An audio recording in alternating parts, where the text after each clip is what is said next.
Hey guys, welcome to Currently Cringing. Susan, welcome back. Hi, guys. This is part 3. Where we left off, well, I should say it's not really part 3. This is going to be a lot of parts. You're sharing a lot of information that a lot of people don't share. And so I was just talking about with you off the record, now we're on the record, of how a lot of people get married for the wrong reasons. Right. And you're kind of saying you did, and you were just naming those reasons. Right. So it's not necessarily that they were for the wrong reasons, okay? So I didn't get married for money. I didn't get married for clout. I didn't get married for any of those. All the things I did. No, you love him. I do. I know I love my husband, but I'm saying like all the things you were looking for. I did want clout and money too. You did. That's okay. Right. I did. I never really did. I never really have. But I wanted a partner and I wanted kids. And I wanted to say that I was married. And I wanted to marry him. Like, we were best friends. He was my best friend. We were ride or die. It was like calling each other in the middle of the day to be like, let's play hooky and go see a movie. Like, I only want to be around you. Like, that was this is my comfort zone. You were my comfort zone. You were my person. Despite no sex and all of that. All of it. And you had just said prior, off the record, that you really wanted to nail this down because you wanted kids, you wanted a family. Right. And because of all the damage I saw with friends' husbands, with relatives' husbands, just people in my community, brown, white, all of it, Latino, seeing the shitty things that men did to the women I was either friends with or related to somehow. And I was like, I have to find the right person. And so I was the opposite. I was like, I am not settling. And I'm not saying you settled. I'm just saying I had like this list, this crazy list. It was the craziest list I'd ever seen. Yes. But because of that list, I also delayed a lot. And now I am turning 40. Right. And yes, I did freeze my eggs, but we all know that's no guarantee. And it's not like I have 100 eggs. Okay, I have 7. It's enough for 1. We don't know if they're all going to make it through genetic testing and all of that, you know? And you know more. We're going to get into this. But there's consequences to both. You get married young and you have your kids. Or in my case, you wait and now I'm scared to have kids because what if something goes wrong? Because that's a real thing that no one wants to talk about. Because yes, we're selling egg freezing. You should do it. It's great insurance. But it's not necessarily all going to work out. And that's where we get into this. So what made you decide to freeze your eggs, first of all? And did you do that after you got married or before? It was after we got married. We decided to freeze embryos. And we did because we just weren't done partying. And to be honest, he was terrified. He didn't want to have kids. I am. Right. It's terrifying. It is straight terrifying. But when someone tells you, I'm not ready, the first thing you think is, no, we have to do it right now. Yes. Oh my God, I better do it right now or else. So I went for my first child, I went the IVF route. I used one of my frozen embryos because he was going to be an Olympian. I was going to have to worry about all of these terrifying things. Which they tell you. Right, which they tell you. They sell us a lie. They do. They sell us a lie. They sell us a lie. And also where you freeze your eggs and all of that. It's very important. Like, I did it with a reputable doctor, one of the pioneers. Now they have these, like, walk in and out crazy places. Banks. I know. It's like, that's wild. not normal. Like, you need to see, like, how many eggs have actually turned into embryos that have turned into successful births and babies. Like, do your research, ladies. Yeah, we're agreed. sold a lie. And this is relatively new for us. Right. But I will also say that carrying your own baby from your embryo at an advanced age is risky. Is very There's risky. A reason it's called geriatric pregnancy after 35 or at 35. Right. I don't even know if it's 35 or over. It's 35. Yeah. But, so I'm already 40 and I have the same fears you had. So you did not freeze your eggs because you guys weren't having sex. You thought that was going to create like the super science baby. Yeah, it was just like, we're going to do this now so that I don't have all this pressure on me. I can't deal with the pressure. I'm going to throw up. So we did it. And then... What year was it and how old were you when you first? I was 37. I think I froze them at 33. Okay. And Rolls-Royce eggs. Yeah, and I think we used them. We used them right before so at 38 or 37. And you gave birth, like you got pregnant. Like immediately. You had the baby. So how was pregnancy for you? Pregnancy is disgusting. Anyone Especially that says, someone who is interested in weight. Oh my God. But fuck the weight. It is a mind fuck. It's just a parasite sucking, leeching, okay, everything from your body. And when you're older, you don't have those reserves. That's what so it like, is. I don't have, I didn't have like a prom baby. Like I didn't have like a toilet baby that just wound up like, oh my God, wow. I'm pregnant. I didn't even feel it. It was like the first day I was like, this is bad. I was just constantly like wet. And I had like 45 different rashes all over my body. I got hypothyroid. I got gestational diabetes. I had rosacea all over my body. And I had one moment of, oh, this is my baby. One. And I gained 70 pounds. 70 pounds. I never saw you because this was during the pandemic. It was pandemic. And also, how could you miss me from space? I was just waddling down the stairs. Like there should have been a tuba following me. Okay, it was wild. A parade. It's just crazy. Do you like how I'm encouraging this? Like, yeah. I love this. No, this is not good. We are going to get canceled. But as friends, like we're talking as friends. We are. Listen, some people have people have amazing pregnancies. I know people that are having amazing ones and they're older. But I also know people that said it was the worst thing that happened to them. Also, not the child being pregnant. Like I also never took care of my body before that.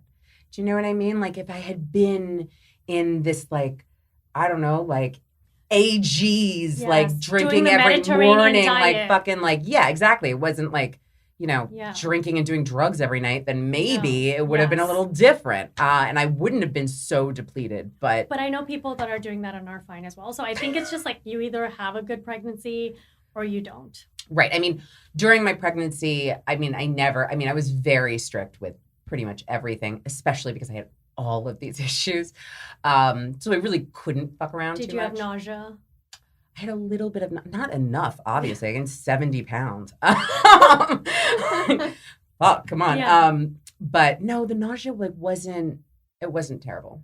That was fine. I bring that up because I won't name names. I have people in my life that didn't get pregnant or could not get pregnant because they didn't have enough weight on them. They they had eating disorders or they wanted to stay slim or they weren't eating enough and it happens. And now that ship has sailed, right. They can no longer have kids and they're okay with it, but they know that's why they couldn't. Right. And that's a thing too. Sure is. And as someone that you said you struggled yo-yoing. Oh my God, forever. And so what did that do to you mentally? Because I was trapped in the house with my husband who at the time. And the pandemic is a whole different ballgame. And he was like a lunatic and he was like trapped inside. He was a fucking nightmare.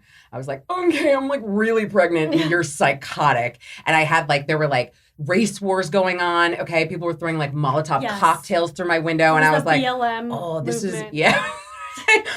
You're like, we're bringing a child into this. I was like, I have to leave the house? It did feel like the end of the world. It felt a little like the end of the world. I was in Florida. It was pandemic. It's like literally we were the like, end of the world. It's a scamdemic, like getting our nails done. It's like, okay, it's a different world. The only time we really left the house, honestly, was for me to go to doctor's appointments that I had to go to alone because of social distancing and everything. Right. It was very different here. Right. You said you had a big fear. What was your fear? So I think my biggest fear, which I think is everyone's biggest fear, is, are they going to have Down syndrome? Are they going to be autistic? Are we going to be missing a limb? Are we going to have some sort of mental issue? Like what, like, or really my biggest fear was, are you going to be a monster? Okay. Like really my biggest fear was. Like a serial killer. Oh, like, shit. Yeah. I thought. That's like my thoughts. number one. We've right. all had those intrusive thoughts. Like wild. I was like, oh shit. Like, oh, my kids, Right. But I froze. I'm terrified. Right. But I froze his embryo. So I was like, at least those other things, like he still may be a sociopath, but at least everything else I don't have to worry about. So so because you froze your eggs at 33, I wouldn't even have the fears, say someone like me has, right? Who's like now 40 and my eggs were frozen when I was 37. I'm like, I hope they're okay. Like they always say, try naturally first. Right. But I'm still terrified. I didn't. But you went straight for the science. And so you're now thinking Go for the we're gold. going to be great. Like he might be a sociopath, but that's about it. That's it. Right. Exactly. I'm not going to have to worry about that until he's older. Like these first few years are going to be older, a breeze. like hopefully we're there. We might not be. Right. Right. That's the other thing with having kids later. Right. So, and then Jamie was born and he was wonderful, but the most active child in the universe. Like his eyes were tracking really, really early. Like everything was sort of really, really early, especially just the physicality of him in general. He was moving. But he was also insanely strong. And I was like, people say babies are strong, so this is normal. Yes. Like, and people say this is hard, so it's normal. Yes. And people say X, Y, Z. So I really thought I was like, oh, I'm just not dealing with this as well as maybe some other people might be dealing with this because I'm tired and I'm old and I'm fat now. And no one's talking about this. And I think a lot of moms feel this way, young, old, whatever it is, geriatric pregnancy, and no one's talking about it. Right. So you just assumed this is how it is. Right. It's just tough to be a mom. Right. And my kid must be super strong. The kid must be super strong and to have a lot of energy and active. So initially the pediatrician had come and was like, oh shit, like he was carrying gallon jugs of water across the room when he was like, and we're not exaggerating, 8 months old. No, it was fucked You're up. like, okay. He was pushing the couch over. I mean, it was just moving furniture. And we just assumed like, okay, this is Egyptian Viking genetics. But not even Egyptian. I am supernaturally strong. You are. For no reason. Yes. Like I can pick up a car. I am Pippi Longstocking. It is wild. All from like sheer, it's just because I believe I can. I don't think there's no muscle to me at all. It's just, so I just assumed he's my kid. I was like, oh, that's my kid. Yes. But then the pediatrician came over and goes, okay, so this might be ADHD. You know what I mean? That's what it's looking like. My son also has ADHD, blah, blah, blah, blah, blah. It's not the end of the world. Don't worry about it. When he turns 12, put him on medication. Until then, fucking deal with it. I was like, okay. All right. No problem. I'll just get punched in the face 90 times a day by a tiny fucking hard fist. It's fine. So then things started to develop and he wasn't speaking. So at 15 months, if you don't have around 3 words or if you're really not, it starts to be a cause for concern. Okay. So first thing you do is you get your ears tested, which we did. But again, Jamie, super strong and screaming the whole fucking session. They sort of just gave him a bill of health. Okay, just to not deal with him? A little bit, but also he can play you really well. Okay. So everyone was kind of intelligent. Fooled. Right. Everyone was fooled. Everyone thought his hearing was fine. Or his hearing was fine. So we got him, we waited a little bit and then we got him evaluated and they said he was autistic. Okay. And what kind of autism? So this is the problem. And forgive me if I asked a stupid question. It's not a stupid question. I want to learn. Incredibly smart question. I want people to learn. Right. So autism is such a large blanketed term that you think, when I first heard, I thought autism and I was like, what the fuck? I was like, this kid does not have autism. I was like, this kid is looking me in the eyes and giving me hugs and likes loud noises. And I like, what the fuck are you talking about? There is a spectrum and it is large and every kid is different and there should not be one word for it. Okay. That is what it is. So the diagnosis came and we were like, okay. Your biggest fear. My biggest fear is now realized, what the fuck am I going to do? I don't know how to handle this. So walk me through that diagnosis because a lot of moms who are listening are dealing with that and it's like earth shattering. I can't even imagine. So I'd rather you speak versus me speak for you because I don't know. It is earth shattering because again, we don't really know, like nobody really knows what autism is. No. And so when you think autism, you immediately think the worst and you're like, I'm not equipped. I don't know how to navigate this. Like this is just not what was supposed to happen. Right. And we're still we're coming out of it at that point. But yes. And there was a lot of fear and a lot of panic and there was a lot of denial, I feel like, on Adam's part. Okay. And I feel like there's probably still is. And I think that is probably a lot of dads and men. In general. Yeah. And to be perfectly honest, a lot of moms too. It's really difficult to sort of accept until you realize that it is a straight up superpower, and it's nothing to be scared of at all. No. My kid is so much better than these little fucking chodes running around that are neurotypical. I don't know how to tell you. So I have a neurospicy household, and that is spicy. I love that. And he's great. He's like the best kid I've ever met. He is engaged and funny. I've met him. Interesting. He's the cutest, he's so most adorable cute. child. He just like asks you to tickle him all the time. He's just adorable. Like, who cares? It's just seems so inconsequential now, except that at that time. At that time, it was terrifying, and now it is a lot of work. So walk us through, like, what is the diagnosis? What does he have?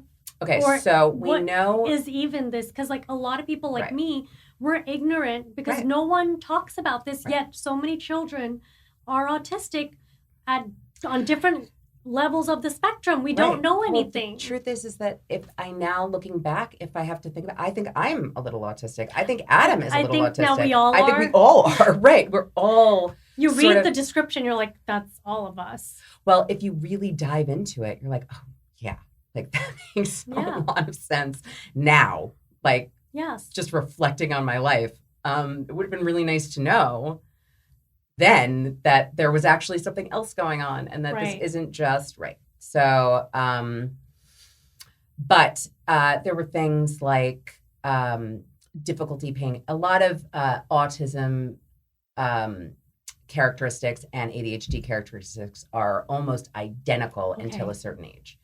So it's very difficult to sort of figure out what you have, which is, again, why a lot of parents are like, nope, it's just ADHD. It's not autism. It's not autism. I can't have it be autism. It's not autism. It's definitely autism. It's autism. Just FYI.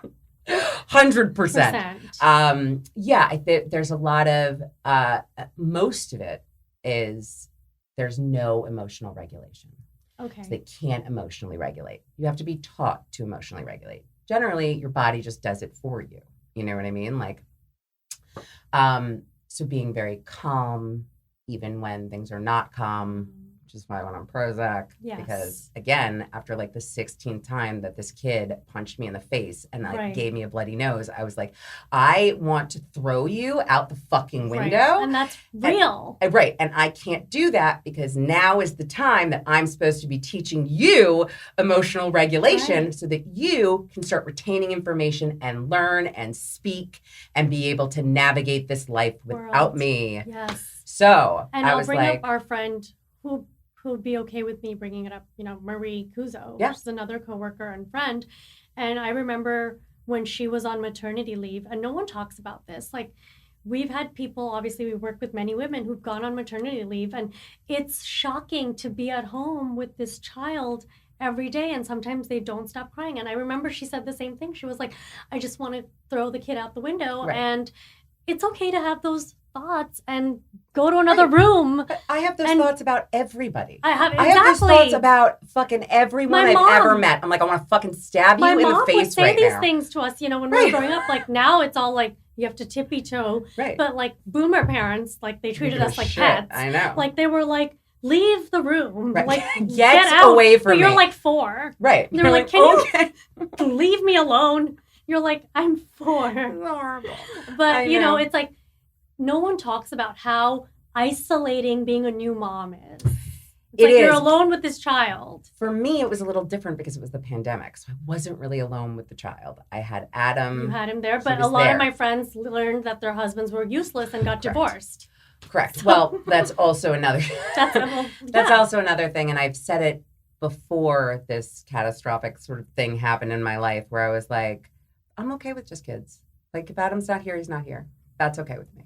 Yeah. And that was before divorce boom. So, and it is true because they do become sort of your world. They're the love of your life. But they also need you. They're babies. So much. They need you more than they need anything else. They need you more than they need any service, any school, anything. They need your attention. They need your attention. Right. Because that's the only way for them to thrive. Right. It's like taking things off someone's plate for them and then seeing what they can do when they don't have to worry about 90% of the bullshit they have to worry about. It's like, oh my God, I'm using 10% more of my brain. And they have their whole life to do all that stuff. This is when they need you. Right, Exactly. You've seen all those, you read those things where they're like, I want to spend time with my kids because I didn't get to when I was young. I'm like, well, they need you when you're young. That's building their self-confidence. That's building, those are the core building blocks of like an emotionally stable human being. So yes. And I dedicated, especially after the diagnosis, I was like, that's it. I was like, I'm not going anywhere. I was like, I'm not leaving the house. I was like, this is my main priority from this moment on. So yeah, we like threw everything at this poor kid. We had ABA, we had multiple therapists coming. We had speech therapy like 5 days a week. I mean, we really put the pedal to the metal. And you're fortunate you have money. I have money. So you can do this. Correct. What are people who don't have money doing? Fucking screwed. Okay. Really? They're There's petitioning nothing the city. in the system. They're petitioning the city. We literally have not been able to get the city to give Jamie a diagnosis because they won't get back to us. So, and without a diagnosis, you can't really do anything. So we had to go private. Even with the private, they don't care. They want the city's diagnosis. It is wild. Okay. Everyone is screwed. The best thing to ever happen to mothers with autism or parents in general with autism is Miss Rachel. Yeah. That's it. Okay. That bitch is a golden god. I want to give her a kidney. Yeah. Like what can I do for you, you lovely human being? Yes. But yeah, it's really tough. And what do you mean easy. Diagnosed by the city? So there are multiple ways to get a diagnosis in general. But getting diagnosed by the city allows for aid. So financial aid, but it also allows you to get into certain schools that are important for your child's growth, et cetera. We really wanted to get him into a school that we couldn't do because nobody got back to us. Really? Yeah. And they refused to let us pay out of pocket. Wow. So we're like. So money or no money, everyone's kind of in a screwed. Shit However, money does help. And I am in a very, very fortunate position. Yeah. Which is also like, I'll give credit where credit is due is because of Adam. Yeah, okay, like husband. That's the way. Yeah, he was like, I don't care. He was like, let's get him whatever he needs, which was really rock star. Yes, dad. Rock star dad stuff. Right. But yeah, and he is finally starting to speak. Oh yeah, but also I I skipped this entire part, which is something that you really do need when your kid is not speaking at 15 months and you get hearing tested. Do it a few times because he kind of tricked them. He tricked them, and turns out 85% of his hearing was blocked. Wow. Because he had enlarged adenoids and fluid in his ears. So he needed to have surgery at 2.5 to put tubes in his ears. And you're going through all of this as a new first-time mom. Right. Are you just crying? Super pregnant. Shaking in a corner? It was a little crying, shaking in a corner, but it was also like there's something that happens, or at least it happened to me right after pregnancy. All of these things that happened where you're like, I'm a robot. Mom mode. This shit just needs to get done. Okay. I can break down when I can break down. I can't fucking break down right now, and I don't give a shit. Okay. Like I just need to get it done. Yeah, exactly. He needs me to do this right now. Do it. So there's a lot of that. And so what made you decide, okay, I want another one? So the other one was a whoopsie. Okay. So you're having sex? The one time Adam comes home a little drunk, or my husband comes home a little drunk, rolls me over, just does it, and then sleep is the one time I get pregnant. Really? Yeah. Okay. And so it's not like you had this spark and the sex was back. I was like borderline marital rape. Okay. I was like, I don't even know what the fuck is going on. You're like, okay. I was like, all right, just do it. And you get pregnant. And I get pregnant. So actually, this now happened twice. So the first time, I had an abortion because it was way too close to having Jamie. I was not and everything you were going through. Well, I just wasn't replenished. I didn't know. Jamie was like 6 months or less. Can you describe this for people that are ignorant and don't know, who have never been pregnant and were not taught sex ed because they went to a Christian school? Enlighten us all. So right after you have a baby, it is very, very likely you're going to get pregnant again. That's what I've heard. Right. Naturally. So you're not allowed to have sex for the first 6 weeks. And then after that, you're cleared to have sex, but like, be careful. Yes. And I was there was so much going on with my body. Right. There's gross and shedding and bubbling and fat and fucking grease and wet and baby vomit. Things happen that no one tells you. Or they tell you, but you like don't understand the experience. Like, did you get out of like a Cronenberg movie? You're just like, did you give birth naturally? Can you discuss this we want real news. I'll give you real news. Okay. So my pelvic bones, turns out, are incredibly close together. So they were like, if your baby is over 6 pounds, you ain't giving birth naturally, or it's going to be sloth. Like, and you it's had a Viking. Deformed. Right. So they were like, we have to do a C-section. Okay. Period. So I was like, they were like, I was like, okay. So I was already on board with the C-section from the second I got pregnant. Okay. I had to have both. Both were C-sections. Okay. Tell us, because my friend has said it was the worst thing she's ever experienced in her life. Like she laughed and the pains from hell. Okay. Is she exaggerating? So for those of us that don't know who are terrified. So it depends on your pain tolerance. 0. So negative. Yeah, rough. So I don't have You're a bionic woman. I'm a bionic woman. It doesn't make sense. I heal really quickly. We don't want to hear that, Susan. I know. I don't feel pain. Trust me, everything else is disgusting. Okay. I have had enough suffering. For the real ones? For the real ones, it's going to be rough. Hell. Like my sister, who has no pain tolerance whatsoever, she was like, I was crying for 6 months. 6 months. I couldn't, she was like, I couldn't cough, I couldn't sneeze, I couldn't breathe. I was cleaning the house after 24 hours. I am not the right You were getting person punched in the ask. face. I was getting punched in the face and cleaning the house after 4 minutes. And same with my second. Yeah, I'm not the right person to talk to about but it's hell. How this feels. It was hell. I mean, for not you. Yes, I think it's hell for everybody else. For me, it was another day at the park. Okay. So, it's like the only easy thing like, that's ever happened in my life. Just cut me open. I could have 5 of them. Cut a limb off. I'm fine. I will grow another one. So you didn't really think much of actual childbirth? You were like, no, it was like great. You were like, they gave me the best drugs. I was like, oh. This is I was like, heaven. I will have 5 more if you give me epidurals Okay. every other day. This is excellent. And literally, like, you were fine. I was fine. Okay. Adam was sleeping in my husband was sleeping in my hospital bed as I was like holding the baby and watching Maury and walking around the room. Okay. So yeah, I was okay. Did you think this brought you guys together? Like, having the baby made you really now, like, we're a family unit. You were a team when you got married.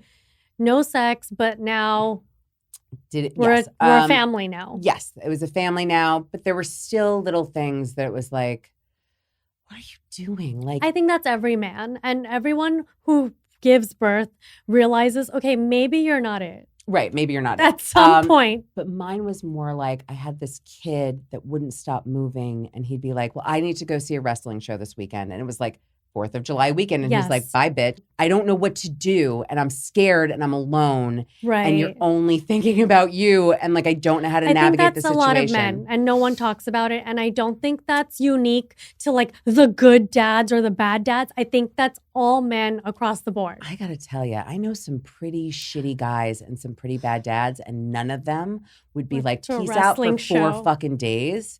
When you've got this baby that has just basically had this diagnosis that you don't know how to Maybe that was his way of coping, escaping. Yeah, could be because I kind of think he's autistic and I kind of think he can't get it out of his head. Or that he's just like a really bad person. Like, I don't know. But like me, like hysterically crying while he's out and I've got like a screaming baby with like the worst diaper rash you've ever seen, body covered in eczema, and like punching me in the face every 5 minutes. Yeah, it was a lot. It was a lot. Yeah, I had an oopsie. And then you had an abortion. But I had the abortion first. So when the second oopsie came, I was like, I can't have another abortion. So you were abortion. having sex. I'm telling you, twice in 10 years, man. This was not like, I don't know how to explain it. Okay, when was the... Maybe it was because we did have the first baby and he like felt close to me. So he wanted to, you know what I mean? Like maybe that was it. I don't know. But don't know. I swear on my life, it was twice in that year. And both times I got pregnant. Okay, so the first time you get pregnant, are you like, holy shit?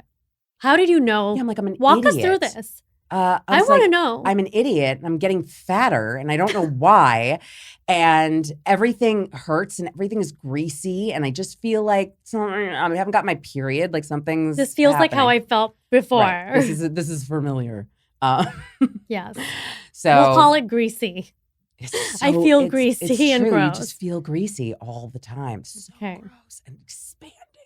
Just ever expanding. It's like just the best Chinese food. Like day after Chinese food. Okay. That's all the time. Where you were enjoying it while you were eating it, and then you're like, I need a laxative. I need a laxative, a shower, a lot of things, a shave. I need to just an rip everything the skin shower. off my body. That's what the kids call it. I love that everything shower. Ugh. Yes.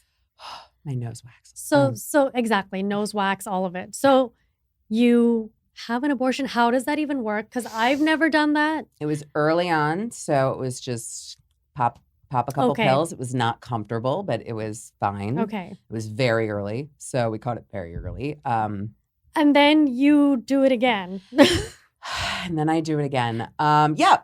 And how old? Yeah, so smart. But also I think because like you don't reject a person that doesn't have sex with you. Yes. So it's like anytime you want to have sex, fucking come at it. You're like, I'm asleep and I have a bloody nose from our child, but go ahead. It's fine. It doesn't matter. The child's sitting on my head. Just fucking do it. I don't care. This is exciting. Right. It's not even exciting. It's like if I don't say yes, it's never going to happen. So but you're not enjoying this, Susan. No, I'm not enjoying it. But, or maybe a little, but it's not, you know what I mean? It's not earth shattering, but it's been, again, so many years since there has been any, so it's, you know, it is now, something. When you get pregnant the second time, has Jamie already been diagnosed? He had, no. Okay. Not yet. Okay. We just thought it was ADHD. Okay. So I was already pregnant when he got diagnosed, very pregnant when he got diagnosed. Probably. So that must have been a shock. And what are you going through? Because now you're pregnant, you're having the baby. Right. What made you keep the child now, the second one? Well, it was far along. I did always want him to have a sibling. Yes. I have my siblings. I wanted, and Adam never had a sibling, and he's a narcissist megalomaniac. So like, I don't, I was like, maybe like, let's not model our family after your upbringing. Like maybe that's not the way to go. So, and yeah, and I think there's also just like a feeling like when you're not 20 and you get pregnant, it's not like this, I need to get rid of my coat hanger. Like no. You're like, all right, we're doing this again. Round 2. And you wanted more children. And I did. I wanted him. So this one is now natural. So you did natural. In vitro. You're supposed to have the super science baby. Right. And now this one, you're just, who knows? Who knows? Leaving it up to fate. The only difference is, and I don't know if this is a cause for autism, so I don't want to say this exact, but we discussed this before. Right. When I got pregnant with Jamie, I developed hypothyroidism. I did not have it before, but I also didn't catch it until my second trimester. I was already on hypothyroid medication when I had Henry. Okay. And Henry so far has presented, my second child, who is 16 months, is presenting as neurotypical. But again, that could change. That could change, but I don't think it will. And I want to know, what is hyperthyroidism and what is the medication? How did you develop it? Do we know what happens? Like, why do certain women get this during pregnancy? So I have hypo. There's hypo and hyper. Hyper, you're skinny and mean. Okay. Hypo, you're nice and fat. So I was born hyper. Right. But it's really just your body not being able to signal to your thyroid how to regulate your system. Okay.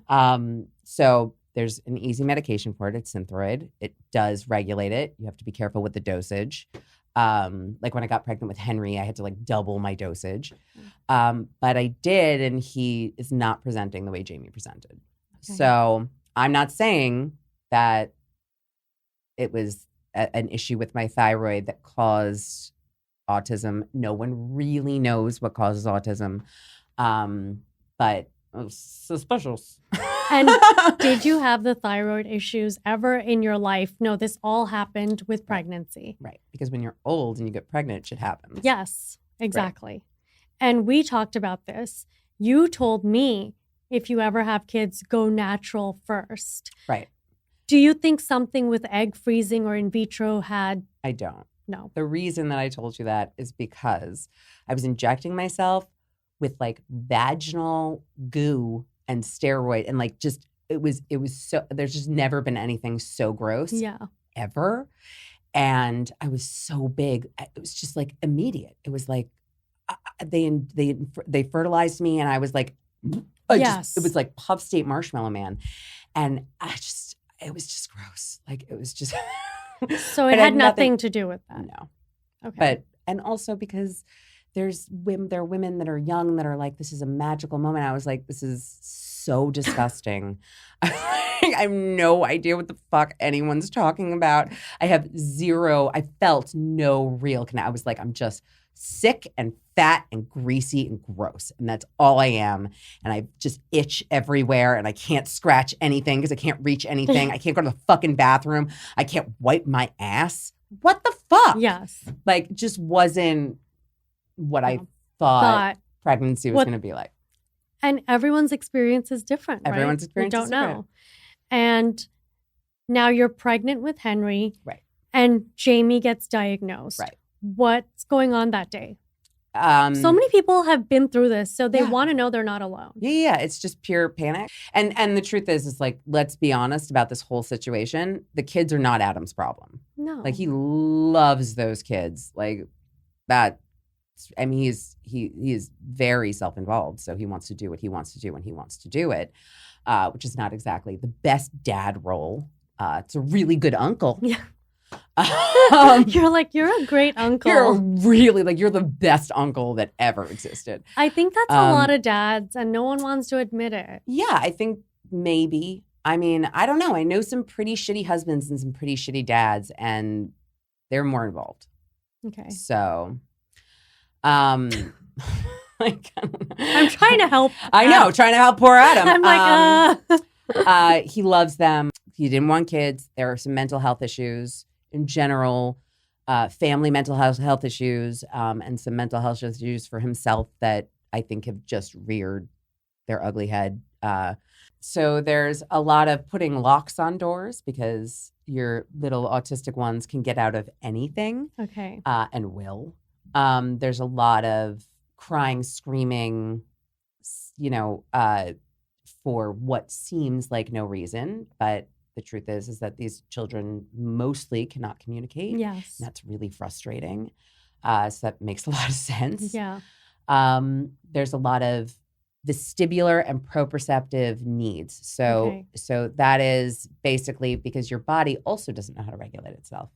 So there are kids that are sensory seekers like Jamie who like to push and like to feel and like to squeeze and like to touch and like to hit. Which I get because I do too. Yeah. Really dig their body into you. But you don't know what that is. You know what I mean? You're like, what the fuck are you doing? Yeah, like, so I'm like, what can I do for you? But I'm really pregnant and I've got this kid fucking shoving his foot into my vagina, like hard, just like all right. Okay.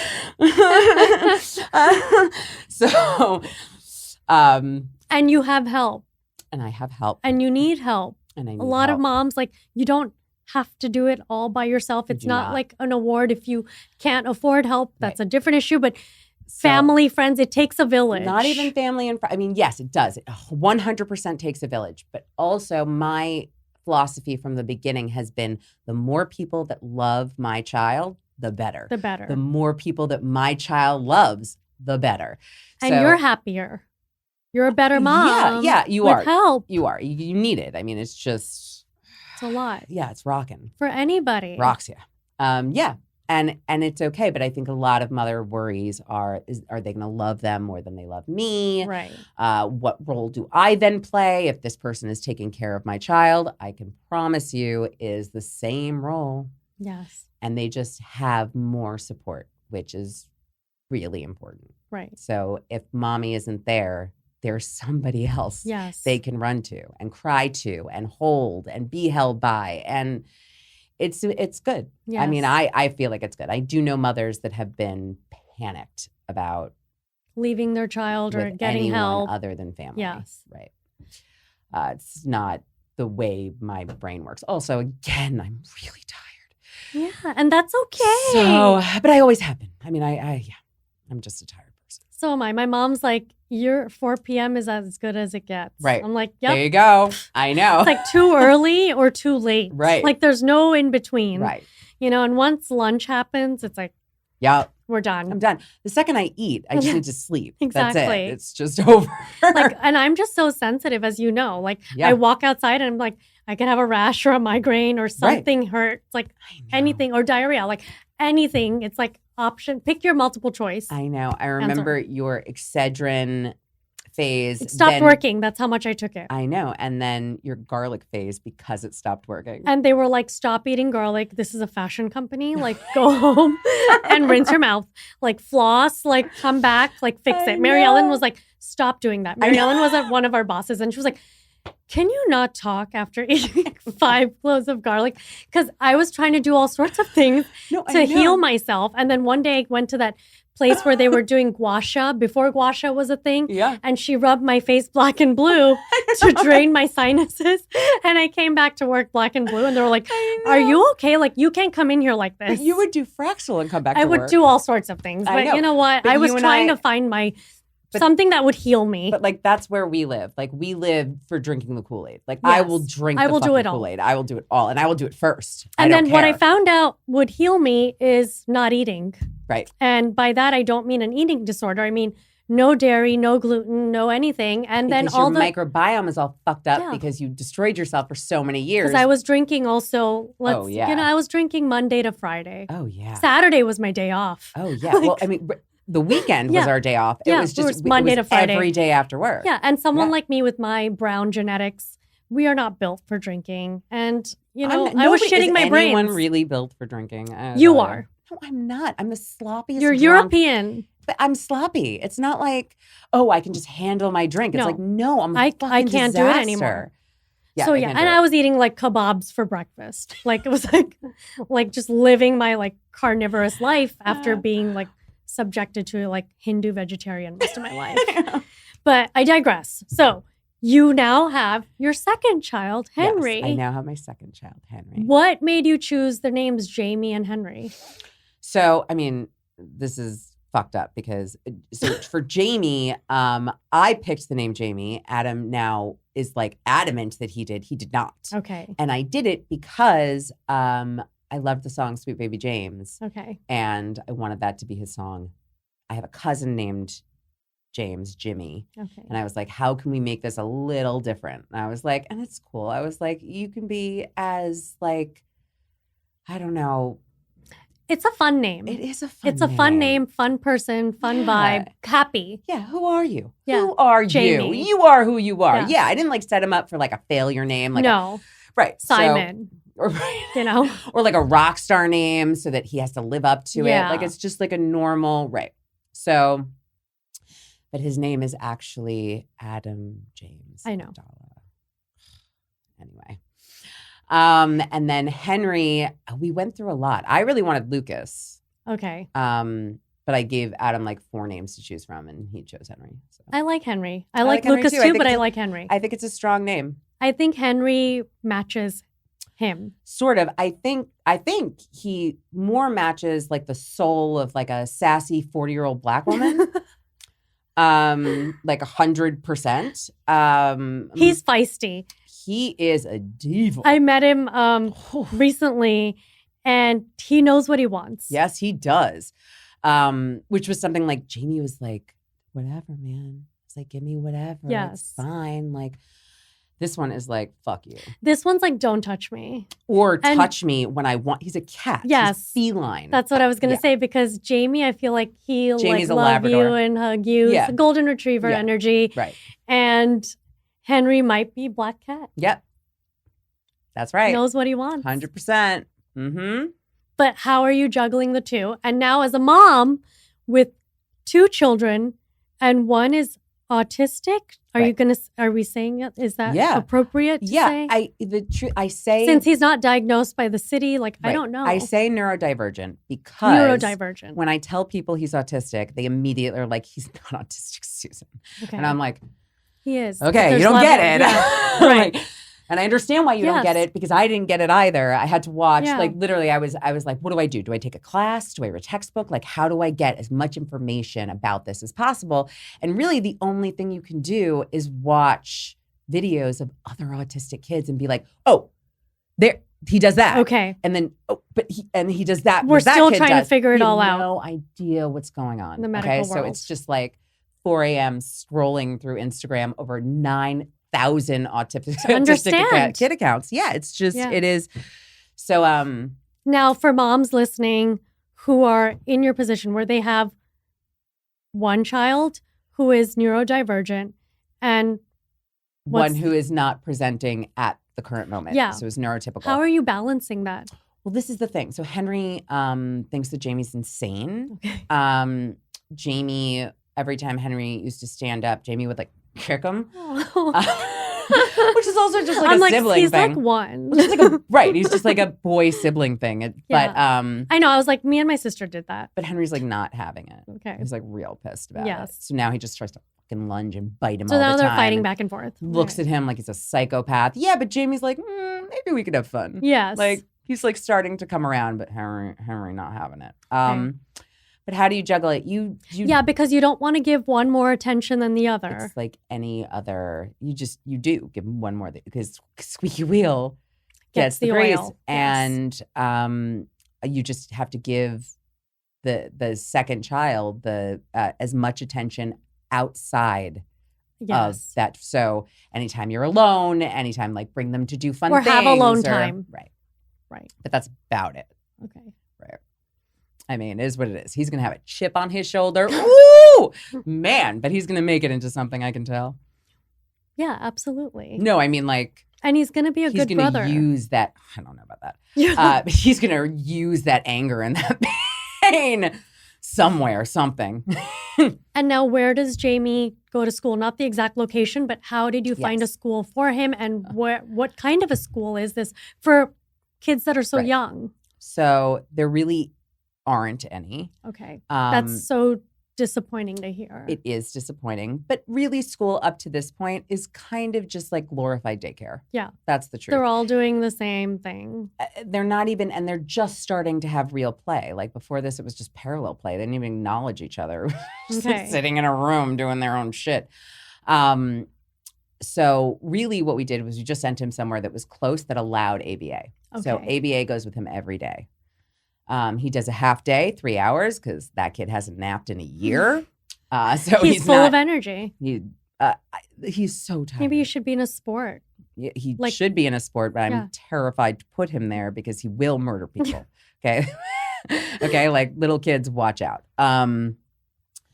But next year we found a better solution for him. But as it goes now, you just sort of have to go with where is going to let you have the most free reign on your kid. So let them bring things like toys into class. What they need. They need that, right. Exactly, which a lot of schools don't. And now how old are both of them? So Jamie is 3 and Henry is 16 months. Okay. And do you want any more kids? If you even ask me that, I want a hysterectomy. You want to punch me in the face? I want a hysterectomy. I'm de-sexing myself, okay? This is no longer, I'm Lady Macbeth, okay? I have blood on my hands. I'm done. Done. 100% done. You make the most beautiful babies. I do make beautiful babies. And they are the sweetest. They are very cute. And every time I have been there, they have been precious angels. And they are so well behaved for being so young. They're so young and so cute. They're so horribly misbehaved. I don't even know. Standing on tables. Okay, this kid gets himself. That's normal. Nope, not. It's not normal. It's not normal. It is. It's not. Most kids have a certain degree of a sense of danger. Jamie does not. He just threw the iPad out the window. I live on the 70th floor. Okay, it murdered somebody. Okay, ran away. You're like, I was like, I someone's have dead. No one's going to know it was us, though. Oh, but We're they in the are because clouds. it's an iPad and it says Jamie's iPad on it. So now I just have to move. Like, that's it. Yeah, no, ridiculous. He does whatever he wants because he can. Okay, he can break into other people's apartments. He can get out of any lock. I guess at 15 He has that. He knows how. Yeah, he knows how. He stopped sleeping in a crib at 18 months because he was just diving Where does he headfirst sleep? into the floor. On a bed? A large queen Montessori floor bed, which now I think I'm just going to take. It's just going to be my You're bed. like, it's mine now. It's so much nicer than my bed. But it was like meant for like family cuddling. And now I don't have a family. You're like, it's my fault. Ha ha. Ha ha. This dream family you wanted. Right, this dream You're like, family we had that the I two was, kids and then. I know, and I was such a smug bitch about all of it. I was like, Were you? You were never smug. Well, you were in the never that way- person. in the way that I would like watch dumb fucking reality TV show shit and see this like powerhouse husband fucking ditch his wife and her be like in a puddle on the floor crying. and you're like, being that'll never be how me. did she let that happen? Yeah. I was like shocked. Guess what? Nobody's safe. Nobody's safe. Nobody's safe.